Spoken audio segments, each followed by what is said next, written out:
Hello, welcome to my series on protesting Australian psychiatry. Today I'm going to talk to you about psychosis, and I have been accused of psychosis many times. And psychosis is seen as a symptom of schizophrenia and mania and so-called psychotic disorders, and they're treated with anti-psychotic drugs. It's like antibiotics fight bacteria, antipsychotics fight psychosis. But what is psychosis? Psychosis is taken to mean being out of touch with reality. But the root of the word is from psyche and osis. Psyche means the soul, and osis means a process. So it is the process of the soul. That's why you get words like osmosis and symbiosis, which are not implying a pathological process. But in psychiatry, in the branch of medicine that diagnoses psychosis, osis is taken to mean a pathological process. It's a pathological process. And they have changed the word soul to mean mind. So psyche, osis, is a pathological process of the mind. So the classical symptoms of psychosis are hallucinations and delusions, which I'll return to, but the question, which is very important, is how is reality defined when people are out of touch with reality or in touch with reality?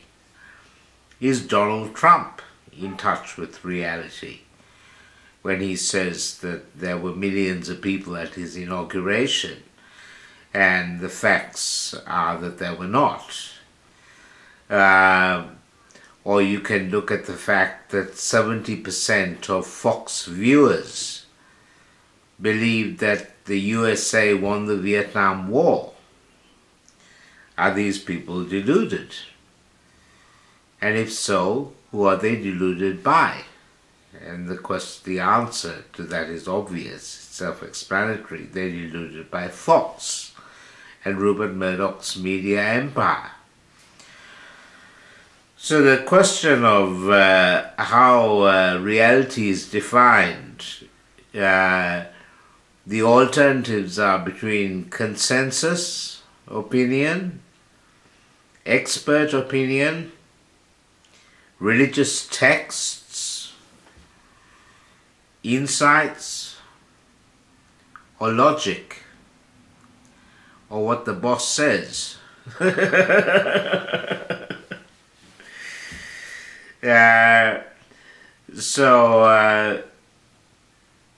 The question is whether the mainstream is deluded and in touch with reality or out of touch with reality. My opinion is that it is both in touch with reality on some matters and out of touch with reality in other matters. And that all of us are deluded.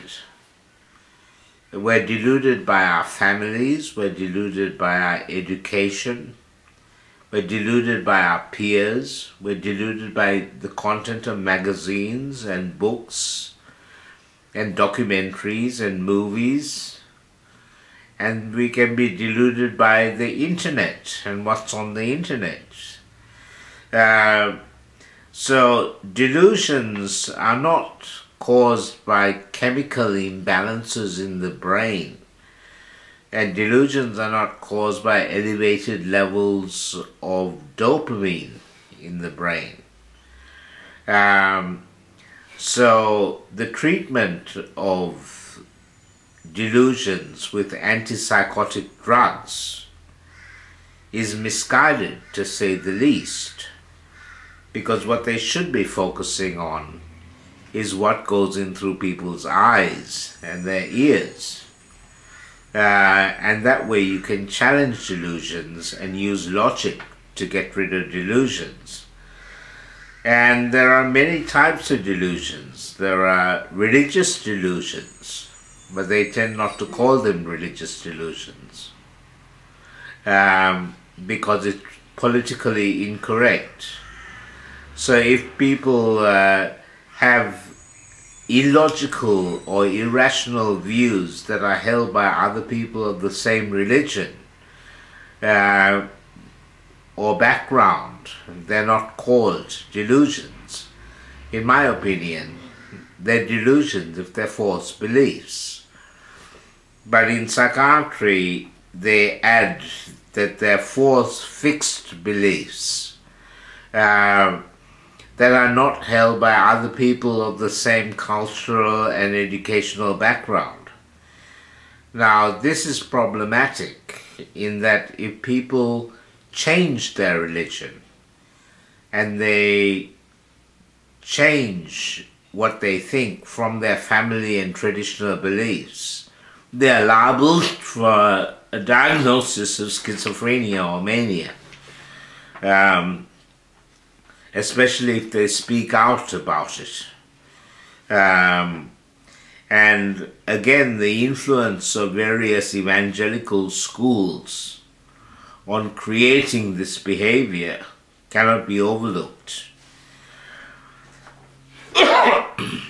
Then you get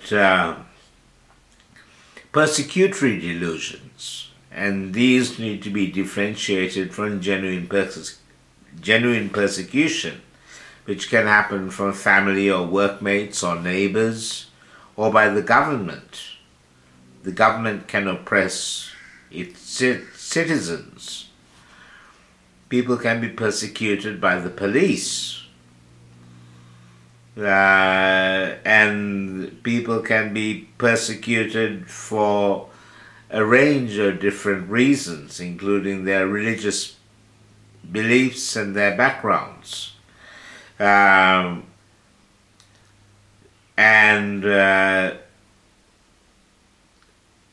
People can be persecuted by the psychiatry profession itself. These delusions or these beliefs that they are being persecuted, regardless of what they are and how well founded they are or not, get labeled as schizophrenia and paranoid schizophrenia, and again are treated with dopamine blocking drugs, which tends not to make the delusions go away but reinforces the belief that they're being persecuted by the psychiatry profession. Then you can get the question of political delusions, and psychiatry doesn't call political beliefs delusions, regardless of how irrational they are. But if people have irrational political beliefs or beliefs that are not founded on reality and truth, they can be called delusions.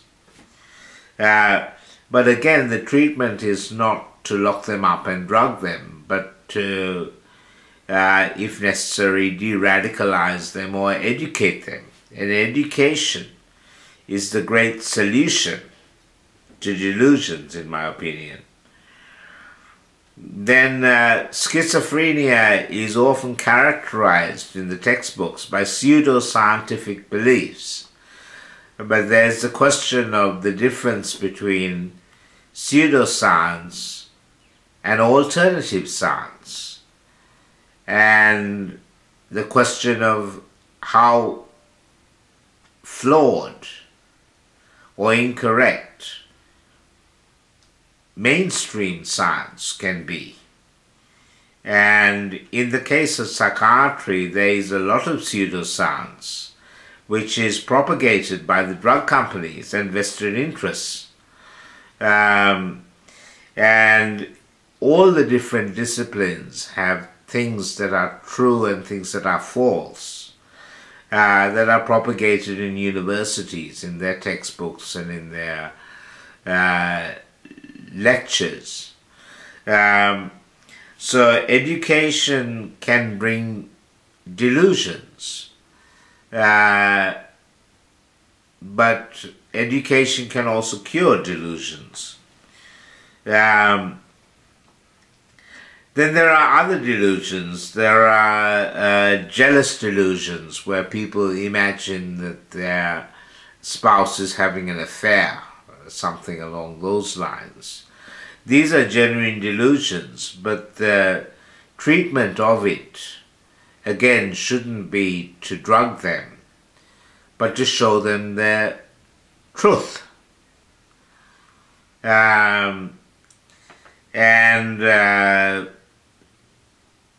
The other ones are manic delusions. You can get erotomanic delusions, where people believe that a film star is in love with them or something along those lines. These are, then you also get overspending and manic delusions, where people go on spending sprees. But you have to look at the influence of the film industry and the magazine industry and the media in creating these behaviors. They build up icons and film stars as great idols, and then wonder why people fall in love with them and thinking that they're in love with them as well.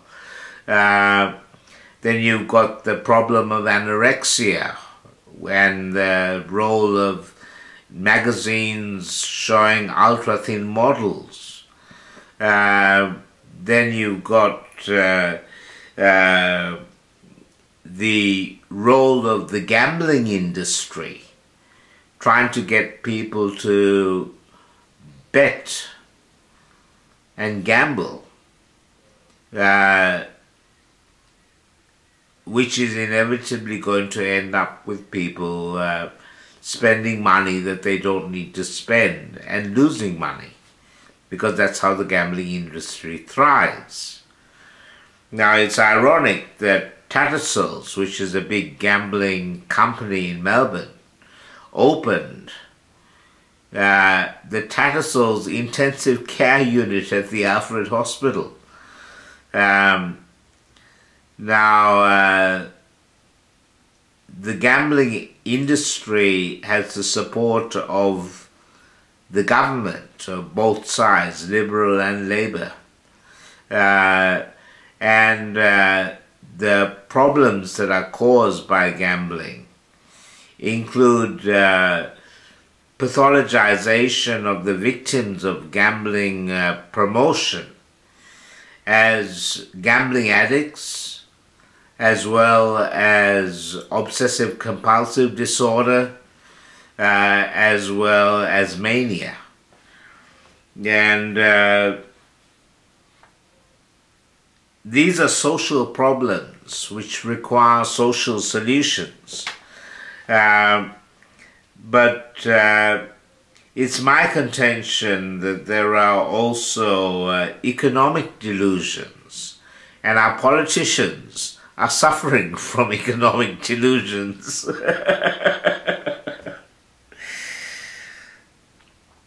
But there is a problem with actual people becoming manic, and one of the problems is amphetamines and speed and uppers, as they're called. There were uppers and downers, and the uppers were also called speed on the street, and they were mainly the amphetamine related drugs. And amphetamines were first developed by the pharmaceutical industry about 100 years ago, and they were used by the medical profession as stimulants. When I was in medical school, we were told that 1 in 200 children benefited from stimulant drugs for treatment of attention deficit disorder. But then in 1994, the Diagnostic and Statistical Manual of Mental Disorders, or DSM, published by the American Psychiatric Association, created a new label called ADHD, Attention Deficit Hyperactivity Disorder, and the incidence was reported, instead of being 1 in 200, to about 1 in 10, or 1 in 20. So thousands of children were labeled with attention deficit disorder, and they were prescribed amphetamines and speed-related Ritalin and stimulant drugs from the age of 2 onwards, 2 upwards. Not surprisingly, a lot of these children became addicted to both the habit of swallowing tablets and also to stimulant drugs. And this coincided about 10 years later, or 15 years later, 10 years later, with the problem with ice and methamphetamine on the streets, which has spread all over the world and is a major problem in psychiatric and prisons populations. So the pharmaceutical industry are responsible for developing amphetamines and then pushing the whole habit of swallowing tablets to solve your problems, or injecting yourself to solve your problems. Finally, the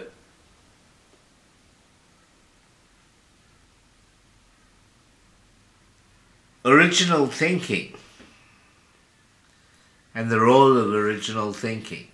If delusions are diagnosed on the basis of people not sharing your belief, it means that any original thought, if it's truly original, is a delusion by definition of modern psychiatry.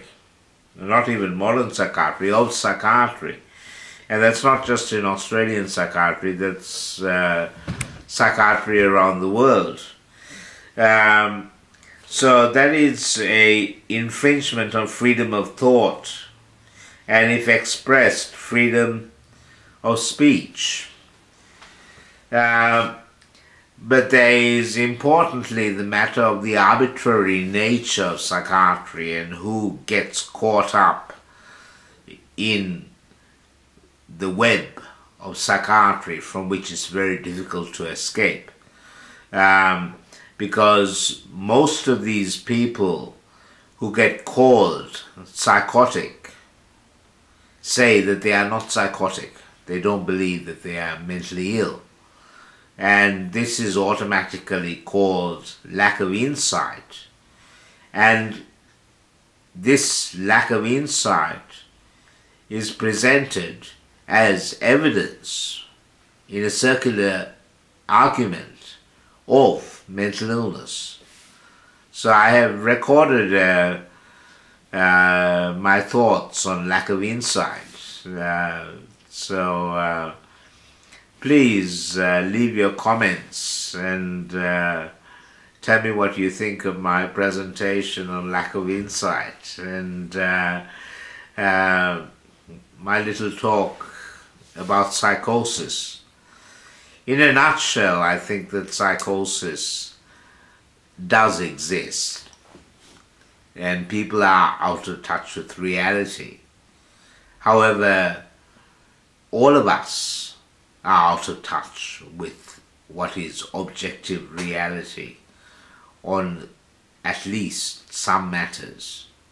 And the challenge in life is to identify where you have false beliefs and correct those beliefs. It doesn't require people to be locked up. It requires people to be talked with and discussed with and debated with if necessary. Thanks for watching.